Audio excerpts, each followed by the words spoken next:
Today being Friday, the 30th of January 2026, our topic is Christ's saving power, and our text is going to be taken from Acts chapter 9 verse 1 to 9.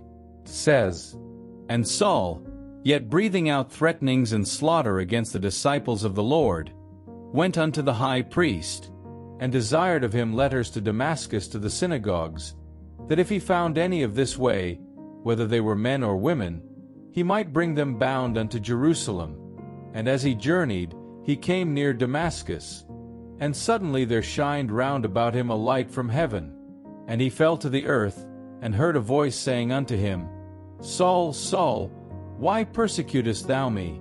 And he said, Who art thou, Lord?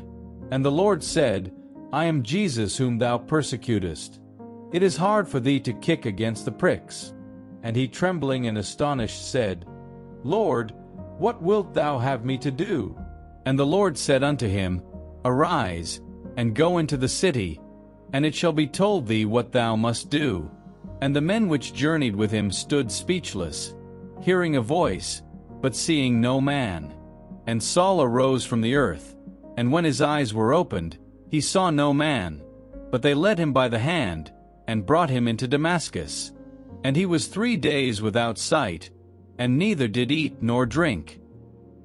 We have just read through the texts, with the key verse being verse 6, saying, And he trembling and astonished said, Lord, what wilt thou have me to do?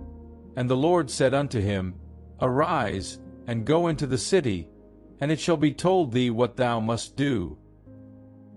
Now to the message of the day. Transformational experiences are not usually conventional. Often, they are queer and peculiar. They are equally lifelong and decisive.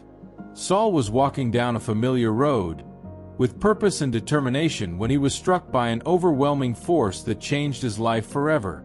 One moment, he was confident in his mission. The next, he was lying helpless, blinded by a light brighter than the sun.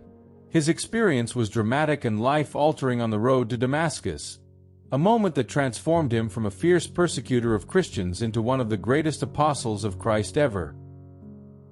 In our text, Saul, a zealous Pharisee, was on his way to Damascus with letters from the high priest, authorizing him to arrest followers of Jesus and bring them back to Jerusalem for punishment. He was determined to crush what he saw as a dangerous movement. However, as he neared Damascus, a blinding light from heaven suddenly flashed around him. He fell to the ground and heard a voice saying, Saul, Saul, why persecutest thou me? Terrified and confused, Saul asked, Who art thou? The voice replied, I am Jesus, whom thou persecutest.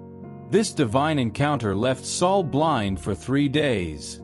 Led by his companions, he entered Damascus, where he neither ate nor drank, awaiting further direction.